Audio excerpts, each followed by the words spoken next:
This iHeartRadio station is brought to you by Vitamin Water. Okay, you can do this. I know. Carvana makes it so convenient to sell your car. It's just hard to let go. My car and I have been through so much together. But look, you already have a great offer from Carvana. That was fast. Well, I know my license plate and VIN by heart, and those questions were easy. You're almost there. Now to just accept the offer and schedule a pickup or drop-off. How'd you do it? How are you so strong in letting go of your car? Well, I already made up my mind, and Carvana's so easy. Yeah, true. And sold. Go to Carvana.com to sell your car the convenient way. Bienvenue à vous qui avez décidé de nous écouter et de prendre part à ce nouveau voyage de l'esprit. Aujourd'hui, ce n'est pas Willy, mais bien moi qui vais vous narrer l'histoire de l'univers en allant à la fois très loin dans l'espace, au plus profond du cosmos, mais également dans le passé, très loin mentalement. Alors prenez place et bon voyage dans Poussière d'étoiles.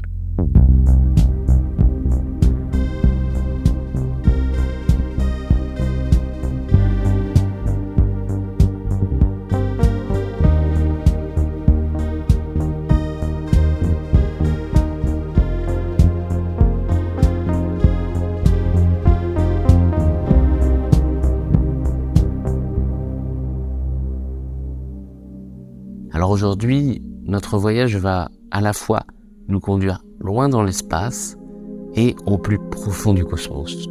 Loin dans le passé et également loin mentalement. Lors des épisodes précédents, nous vous parlions de l'univers, non plus comme un simple contenant, mais comme un cadre d'études dans lequel il se passait des choses, avec la théorie de la relativité d'Einstein. L'univers était donc une entité. Il se meut, il grandit, il dicte à la matière comment elle se comporte, il évolue, etc.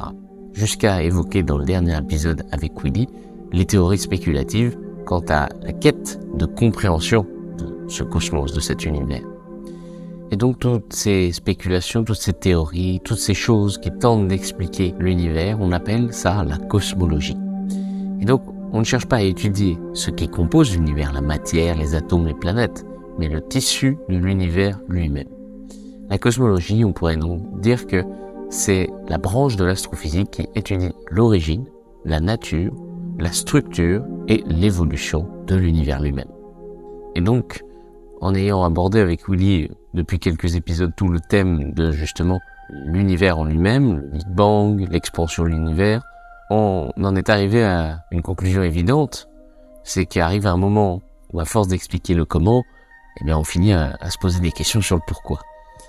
Et ainsi, de façon à boucler la boucle avec cette notion du cosmos, et pour terminer là-dessus, il nous fallait nous pencher sur le lien si étroit entre la philosophie et la physique, qui ont en commun donc la cosmologie, et comment ces deux notions se sont nourries, se sont influencées l'une et l'autre, voire parfois ne formaient qu'une dans l'histoire de cette discipline. Alors, j'espère que le mot philosophie ne vous a pas fait peur, on ne va pas rappeler des mauvais souvenirs du lycée, thèse, antithèse, mais de manière naturelle, l'espace est lié presque intrinsèquement avec la philosophie depuis les origines.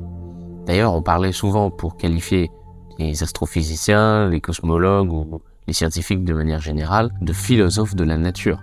Il y a plein d'ouvrages historiques qui témoignent de ce lien. Newton, par exemple, a titré son livre sur la théorie de la gravitation Naturalis Philosophiae Principia Mathematica, qui peut se traduire par principe mathématique et philosophie de la nature. Et on retrouve encore aujourd'hui ce reliquat de ce lien étroit entre philosophie et cosmologie.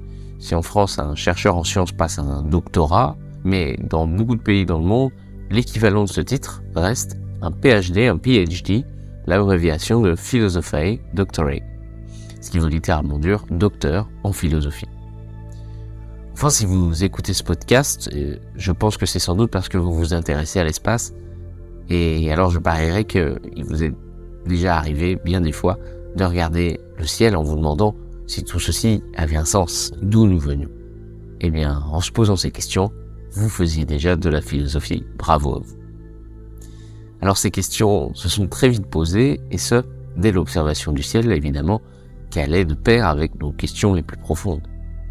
Mais la philosophie et la science, au cours de l'histoire, n'ont pas toujours été en si bonne entente. Pour preuve, on peut citer cette interdiction « Du tout, tu ne parleras pas ». C'est ce qu'a écrit Auguste Comte, qui est un scientifique qui écrit ça dans un livre en 1852, qui s'appelle Catéchisme positiviste. Et donc cette interdiction s'adresse aux scientifiques qui, depuis la fin du XVIe siècle, vont aller de succès en succès dans la progression des connaissances de la nature. En gros, ce que dit Auguste Comte, c'est que ils peuvent s'intéresser au monde proche, tout ce qui existe sur Terre, les planètes, le système solaire. Alors à l'époque, on pensait que l'univers s'arrêtait au système solaire d'ailleurs. Mais surtout, on ne devait pas essayer de donner une description globale et complète de l'univers, c'est-à-dire du système solaire dans sa globalité. Parce que alors ça dépasserait les conséquences des scientifiques et on risquerait de tomber dans la philosophie, voire dans le mythologique. Et ainsi, vraiment à cette époque, naît l'idée que s'intéresser au cosmos, c'est avoir une vision mythologique et donc critiquable et même dangereuse pour la science. Pourtant, au cours du XXe siècle, on va voir que la cosmologie allait bien revenir sur le devant de la scène pour devenir une science à part entière. Mais revenons un peu dans le passé à la naissance de la cosmologie, de ce mot cosmologie. Celle-ci est apparue dès l'Antiquité. Ce qui est drôle, c'est que Auguste Comte reproche à la cosmologie d'être trop métaphysique, mais la cosmologie, à la base, est apparue dans l'Antiquité pour s'opposer justement à la vision mythologique de l'univers. Ces penseurs de l'Antiquité en avaient marre d'entendre des mythes fondateurs sur des dieux, des déesses, etc. et pensaient qu'il y avait certainement autre chose de plus crédible. Alors, qu'est-ce qu'ils avaient en tête, ces premiers philosophes, quand ils pensaient cosmos? Ce terme de cosmos signifie principalement monde et ordre. C'est-à-dire que dire cosmos et penser ordre, c'est la même chose. Mais il y a plus que le concept de cosmos originel. Car l'étymologie renvoie aussi à l'idée de beauté, d'où la dérive par exemple de cosmétique, qui est la même racine. C'est-à-dire que les philosophes de cette époque cherchaient l'idée d'une cohérence globale, d'ordre naturel parfait, une beauté parfaite. Une définition de la cosmologie de l'Antiquité serait donc la recherche d'une description de l'ordre global. Et puis, bien sûr, est-ce qu'il y a un ordre global? C'est la question aussi que les philosophes se sont posées à cette époque. Et on peut dire que, pas seulement dans l'Antiquité, mais dans toute l'histoire des civilisations, toute culture qui a voulu à un moment s'expliquer le monde dans lequel il se situait, ont toutes tenté d'expliquer cela par des cosmologies pour tenter d'expliquer le monde. Les Mayas, par exemple, avaient l'idée qu'il y avait des cycles avec différentes planètes, etc. Et donc cette réflexion philosophique, et plus particulièrement cette métaphysique, on peut dire, va constituer une recherche d'un ordre global, c'est-à-dire une mise en ordre du tout de la nature. Et donc les penseurs, pour éviter de retomber dans la mythologie, ils ont opposé en fait dans la mythologie le concept du récit. On racontait une histoire. Et ils ont opposé la mythologie à leur philosophie en appliquant un autre concept, celui du principe, ou arché. Et cette simple différence d'opposer récit et principe a été très féconde. Parce qu'en fait, elle a probablement libéré la créativité des philosophes des mythes et des carcans et a permis vraiment une incroyable variété de cosmologiques en seulement quelques siècles. Arché, qu'est-ce que ça veut dire? Ça veut dire à la fois point de départ et manière de gouverner. Et donc, ayant l'intuition que tout est un, et donc à partir du visible, eh bien ces philosophes vont chercher l'invisible qui tire les ficelles, qui explique et ordonne le tout de cet univers. Alors ils n'étaient pas tous d'accord. Anaximandre, lui, successeur de Thalès, propose un principe totalement coupé de la nature immédiate, il appelle ça l'illimité. Donc c'est ça qui ordonnerait le monde. Pour Anaximandre, ce serait l'air qui est le principe de tout. Et puis pour Pythagore, ce serait les nombres, le véritable arché, les mathématiques, ordonneraient le monde.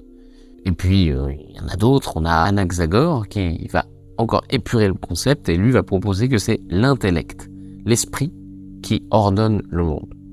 Donc beaucoup de choses plus vraies ou plus fausses.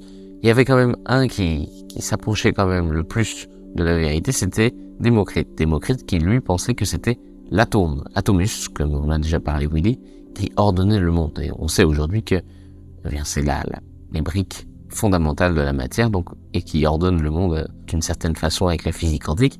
Donc il en était finalement pas si loin. Et pour l'anecdote, Démocrite va penser à ça, c'est quand il va regarder des particules de poussière. Et vous savez que les particules de poussière, c'est pas comme un objet, vous le lâchez, il tombe. Les particules de poussière vont, même en l'absence de vent, vont bouger de manière aléatoire. Il est impossible de prédire comme ça où va aller cette particule de poussière. Et il pensait en fait que cette particule de poussière, elle allait dans cette direction si hasardeuse, c'est parce qu'en fait elle rencontrait, elle heurtait des atomes, des particules, des atomes dans l'air, et donc elle rebondissait dessus, donc elle repartait dans un autre sens, puis elle rebondissait sur une autre particule, etc., etc. Et bien plus tard, on a découvert que c'était exactement ce qui se passait, et ça porte un nom, ça s'appelle un mouvement brownien, et dont on peut en fait théoriser la trajectoire d'une particule dans un milieu où elle va rencontrer d'autres atomes ou d'autres particules elles-mêmes. Bref. Et donc tous ces principes vont faire que la raison va prendre la place du mythe dans la recherche de ce principe du tout. Mais alors comment expliquer que cette philosophie, qui est la base de la cosmologie, va être 2000 ans plus tard mise au banc de la science, que Auguste Comte et ses contemporains de l'époque vont aboutir à l'interdiction simple faite aux philosophes et aux scientifiques de s'intéresser au cosmos, à l'ordre du tout, alors qu'ils sont héritiers même de ces penseurs grecs. Eh bien, c'est parce que la raison n'est pas forcément la science. Parce que si toutes ces conceptions cosmologiques sont bien rationnelles, elles ne font que penser finalement la nature. Elles ne se confrontent pas à elle, elles n'expérimentent pas pour savoir si leurs théories sont vraies ou fausses. Ils ne font que penser pour arriver à quelque chose de beau, comme on l'a dit, le cosmos, ça veut dire aussi beauté. Donc ils cherchent avant tout quelque chose qui satisfasse l'intellect, une espèce d'harmonie du monde. Sauf que la beauté n'est pas forcément la vérité, mais ça, on le saura bien plus tard. Donc ils ne connaissent pas la nature, ils ne font que la penser. Et la science moderne, petit à petit, va mettre les astronomes, les philosophes, face à la nature, en la confrontant, en la testant, en l'expérimentant. Et donc cette victoire de la science, dans un premier temps, ça va être vraiment la défaite de la cosmologie qui va tomber dans l'oubli avant de revenir bien plus tard. Mais qu'est-ce qui va provoquer la chute de la cosmologie au milieu du XVIe siècle ? Eh bien, c'est grâce ou à cause, on ne sait pas trop, de Copernic. Parce que jusqu'à présent, pour expliquer le cosmos, c'est-à-dire à peu près, à l'époque, je vous l'ai dit, le système solaire, ni plus ni moins, eh bien, on avait un système géocentrique, hérité de Ptolémée, qui avait réussi à faire des observations très précises et des calculs pour prédire où se situeraient les planètes assez précis, avec un système où la Terre est au centre. Donc tout ça était hérité naturellement des Grecs qui avaient élaboré leur cosmologie sur l'idée justement de cette recherche de perfection, d'ordre global. Donc le système géocentrique hérité des Grecs présentait toutes les caractéristiques d'un cosmos rationnel, avec un ordre global, une cohérence globale, des trajectoires parfaites, on va dire. Et Ptolémée avait donc appliqué ce système, était arrivé à un système qui était pas trop mal, qui marchait plutôt bien. Sauf que les trajectoires des planètes étaient très belles, mais étaient très très compliquées. Rappelez-vous quand on a parlé de nombreuses fois sur les orbites des planètes, ou l'épisode de l'observation du ciel où on parlait de la précession de Mars, c'est-à-dire qu'elle a reculé avant de avancer, parce que tout simplement, on avançait plus vite qu'elle, donc au moment où on doublait la planète, c'est ce qui se passait dans le ciel, on la voyait devant, puis elle reculait avant de repartir en avant. Voilà, donc toutes ces anomalies de planètes, il fallait les expliquer par des orbites très compliquées qui faisaient des boucles autour de nous, etc. Bon, bref. Donc, il faut dire qu'à l'époque, on ne cherche pas vraiment la vérité absolue, qui n'est pas un critère de sélection d'une théorie, mais on recherche la vérité relative, qui va plaire le plus, qui va aller le plus dans le sens de cette beauté parfaite, de cet ordre parfait. Sauf que, en 1543, donc, Copernic publie son ouvrage Des révolutions des sphères célestes. Copernic va pas chercher, lui, à faire table rase de la cosmologie, pas du tout. Il tient même à souligner ce principe de raison, de rationalité. Simplement, il y applique un nouveau critère, jugé inutile jusque-là, qui est le principe de simplicité. Qu'est-ce qu'il va se dire? Il va dire, tiens, si je mets le soleil au centre, c'est beaucoup plus simple. On n'a pas toutes ces trajectoires en zigzag, en boucle, pour expliquer les mouvements des planètes. On a presque des sphères, presque parfaites. Kepler montrera que ce ne sont pas des sphères, ce sont des ellipses. On a des ronds, tout simplement, qui tournent autour d'un seul truc, et ça simplifie beaucoup de choses. Donc si c'est aussi simple, ce serait trop beau pour que ce soit pas aussi simple. Généralement, l'hypothèse la plus simple est toujours celle qui est vérifiée. Willy m'a parlé du rasoir d'Occam pour parler de ça. Le rasoir d'Occam, c'est un principe de raisonnement philosophique qui fait partie des concepts de rationalisme. La formulation exacte, ce sont donc les hypothèses suffisantes, les plus simples, doivent être préférées. Une façon plus actuelle de le lire, c'est pourquoi faire compliqué quand on peut faire simple. Mais alors ça va mettre en déroute beaucoup de monde, parce qu'on va se dire, c'est plus aussi beau que ce qu'on a pensé. C'est-à-dire que, tout de suite, c'était beaucoup moins impressionnant. Déjà, on n'était plus au centre. Comme l'a dit Willy de nombreuses fois, on n'est plus au centre, on perd notre hiérarchie stellaire. Et puis, comme je vous l'ai dit, Kepler va continuer les travaux de Copernic, et Kepler avait quand même encore cette idée d'harmonie, de tout. Il s'est intéressé aux formes géométriques de l'univers. Il pensait que chaque planète constituait une forme géométrique, le carré, le triangle, etc., pour expliquer ses orbites. Donc il avait une vision encore de la cosmologie. Sauf que lorsqu'il a réussi à vraiment corriger ces petites anomalies, il a dû tout remettre en question sur ce qu'il pensait. Et ça l'a d'ailleurs beaucoup énervé au début. Il croyait que c'était lui qui avait mal fait ses calculs, mais non, tout était bon. Les trajectoires des planètes n'étaient pas des sphères parfaites, mais étaient des ellipses. Pour lui, c'était impossible, parce que des ellipses, ce sont des ronds imparfaits. Voilà, donc plein de petites désillusions, entre guillemets, qui vont leur faire comprendre que non seulement on n'a pas besoin d'un tout pour expliquer l'univers, on peut partir de choses simples pour arriver à des choses plus compliquées. On peut expliquer la trajectoire des planètes sans expliquer l'ordre cosmique en général, on va dire, toujours dans cette logique de faire simple et pas compliqué. Et puis aussi, en s'apercevant que finalement, le cosmos était loin d'être parfait. Rien n'était aussi parfait que ce que les Grecs l'espéraient. Et donc ce principe de simplicité va s'opposer de par nature finalement à celui fondateur de l'archétype du principe. Et même s'ils ne sont pas vraiment comparables, le premier critère deviendra, celui de la simplicité, prédominant dans la science et va prendre de plus en plus d'ampleur jusqu'à ce que le second tombe dans l'oubli total. Et suite à Copernic, les physiciens à l'origine de la science moderne, donc Galilée, Kepler, Newton, vont terminer, entre guillemets, de passer la philosophie au rang de simple métaphysique. En fait, avec le nouveau critère de simplicité, l'idée de l'ordre global du cosmos est elle-même inutile, elle ne sert plus à rien. Parce qu'en fait, penser le cosmos, c'est penser qu'un ordre supérieur régirait comment se comporte tout ce qu'il contient. Comme si cet ordre supérieur dictait les choses. Sauf que les scientifiques ont bien vu, il n'y avait pas besoin de ça, il n'y avait pas besoin d'ordre supérieur pour expliquer comment les planètes se comportaient. Et donc la science va s'intéresser d'abord, maintenant, à partir du XVIIe siècle, aux faits, en favorisant l'expérimentation et les conclusions a posteriori, avec le succès dont on connaît de la science aujourd'hui, et va délaisser puis interdire les idées a priori, les principes de raison des philosophes. Mais vous le savez sans doute, la cosmologie, c'est bien une science aujourd'hui. Alors, qu'est-ce qui va, en à peine un siècle, provoquer ce retour en grâce de cette science, de cette discipline? Ce terme de cosmos et ce tout, cet ordre global, il allait revenir au début du XXe siècle. Ce retour de la cosmologie sonne aussi le retour de la raison philosophique dans la réflexion scientifique. Alors comment, me direz-vous? C'est en 1905 qu'Albert Einstein va élaborer ce qu'on va retenir sous le nom, vous le savez, de la théorie de la relativité restreinte, puis la relativité générale en 1915. Et il ne s'agit là ni plus ni moins que de rompre avec toute la physique antérieure. Et donc Einstein va construire des équations qui conduisent à penser que le temps absolu n'existe pas déjà, et puis qu'il y a un nouvel ordre absolu, inattendu, qui est la vitesse de la lumière, qui est la limite à laquelle rien ne peut se déplacer plus vite de la matière ou de l'information dans l'univers. Alors c'est paradoxal, c'est-à-dire que le dieu temps a détrôné le récit mythologique.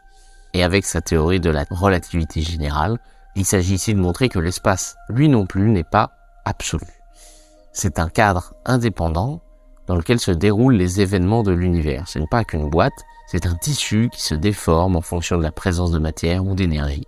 Et cette dernière découverte va conduire Einstein à se poser la question, jusqu'ici, qui était interdite, et qui sera la toute première question de la nouvelle cosmologie scientifique. Puisque la structure de l'univers est influencée par tout ce qui contient, et tout ce qui contient est influencé par la structure de l'univers, si je connais l'un, je connais l'autre. Si je connais tout le contenant, je peux en déduire la structure de l'univers. Et donc, je peux connaître la forme globale de l'univers si j'en connais le contenu. Et donc, à cette époque, Einstein est conscient à la fois de l'importance de ce travail sur cette forme de l'univers, mais aussi de la folie de ce qu'il entreprend. Lui-même écrira dans des correspondances avec d'autres scientifiques que s'il expliquait ce sur quoi il était en train de travailler, il serait sans doute probablement interné. Et puis il y a un autre événement dont on a souvent parlé ici dans Poussière d'étoiles, qui va apporter son édifice à la construction d'une nouvelle cosmologie scientifique, cette fois au XXe siècle. C'est non seulement en 1917, grâce à Vesto Slipher, qui fait la découverte surprenante dans un observatoire de l'Arizona, que bien beaucoup d'astres qu'il pensait jusqu'alors être de simples nébuleuses étaient en fait des galaxies situées à l'extérieur de notre Voie lactée. Donc déjà ce sentiment de vertige immense, accompagné quelques années plus tard à la découverte donc dont Willy vous a souvent parlé, que les spectres lumineux de toutes ces galaxies semblaient se décaler vers des longueurs d'onde rouges et infrarouges, quelle que soit leur position dans le ciel. Et donc une telle observation, eh bien ça ne peut se comprendre que si l'on considère que tous les objets s'éloignent de nous. Et pour que tous les objets s'éloignent de nous, ça veut donc dire qu'il faut qu'il y ait une dynamique globale à l'œuvre. Pas seulement d'étudier une ou une galaxie, mais d'étudier l'ensemble du cosmos lui-même pour comprendre les dynamiques qui l'animent.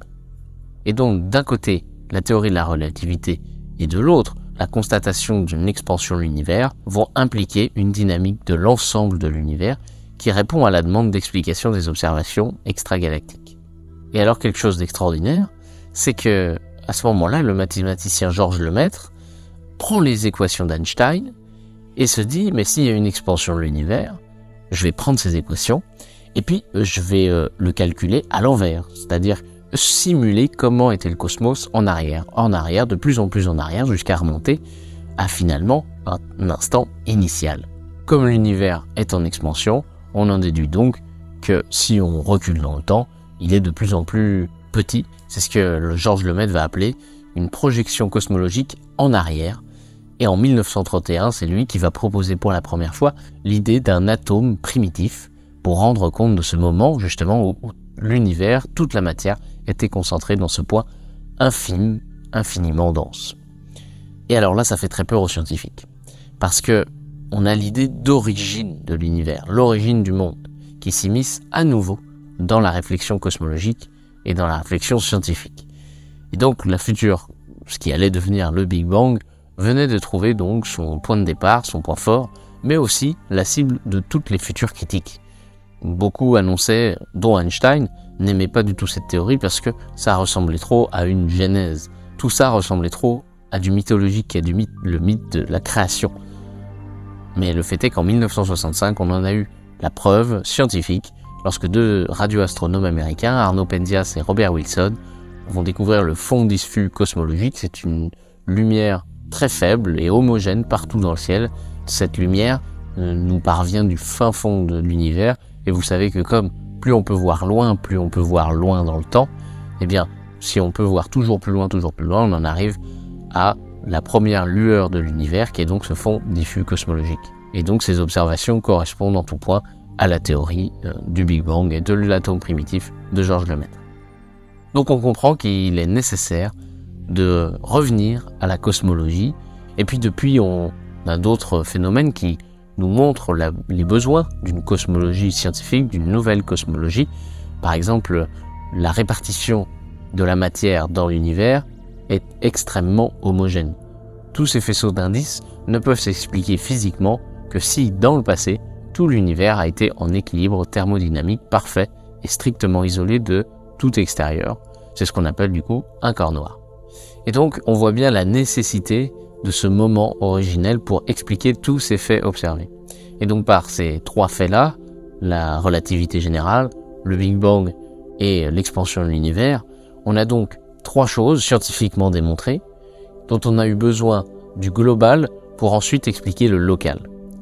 Et jusqu'alors, on était plutôt d'avis de faire l'inverse, expliquer le local pour en arriver au global. Et donc de tout ça va émerger le principe cosmologique. Et donc la cosmologie n'a pas pu résister à sa propre histoire finalement, bien que les scientifiques aient tenté par tous les moyens de la faire disparaître au cours du XVIe siècle. Elle revient en grâce, j'allais dire, au cours du XXe siècle. Mais attention, sous une nouvelle forme bien sûr, les scientifiques font toujours attention à ce que le mythe ne reprenne pas le pas. parce qu'il pourrait être toujours assez facile finalement de comparer le Big Bang au mythe fondateur de notre monde contemporain. Sauf que là où la physique et la philosophie dialoguent, c'est que, on vous l'a justement expliqué dans l'épisode précédent, à ce fameux mur de Planck à 10 puissance moins 43 secondes, nos outils mathématiques et nos théories ne fonctionnent plus pour expliquer ce qui s'est passé avant dans cet instant infime à 0,4301 secondes. Or, si on reprend la définition de l'arché des philosophes grecs, arché, la définition c'est ce qui explique tout, dont lui-même. Sauf que le Big Bang, eh bien, il explique tout, sauf lui-même, puisqu'on n'arrive pas à savoir ce qu'il y avait juste avant, entre 0 et 10 puissance moins 43 secondes, si tant est qu'il y ait eu un 0. Donc c'est dans cet instant-là où la cosmologie moderne n'écarte pas la philosophie, dans cette ultime frontière, avec nos connaissances. Pour terminer, je parlerai de Gaston Bachelard, qui lui parle d'obstacles proprement philosophiques face à l'univers.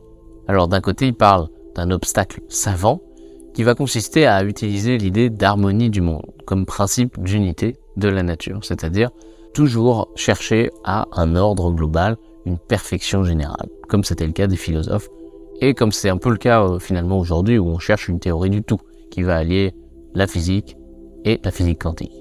Et puis de l'autre côté, on a un obstacle, on va dire populaire, qui consiste à parler du chaos comme principe paradoxal d'unité de la nature, c'est-à-dire celle de l'imperfection générale.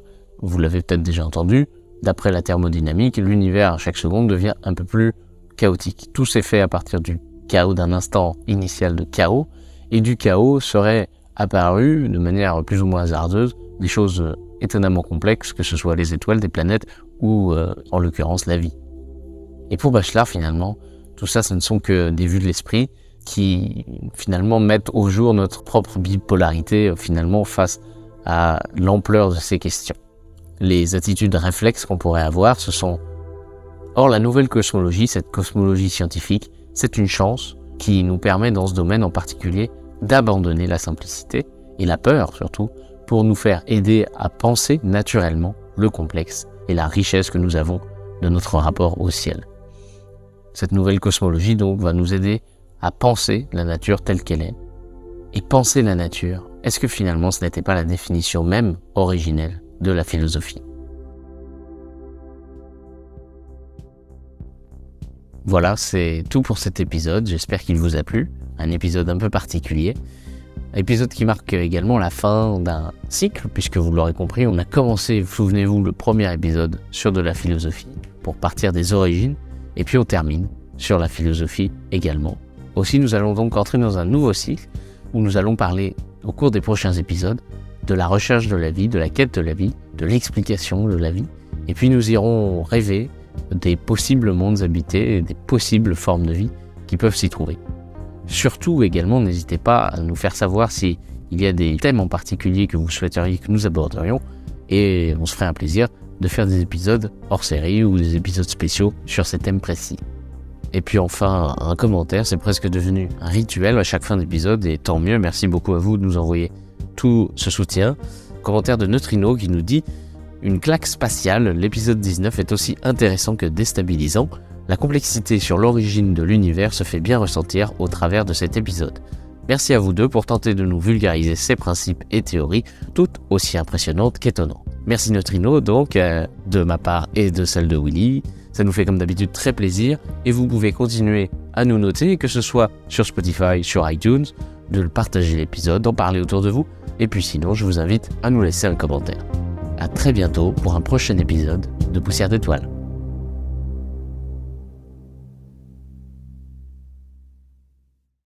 This iHeartRadio station is brought to you by Vitamin Water.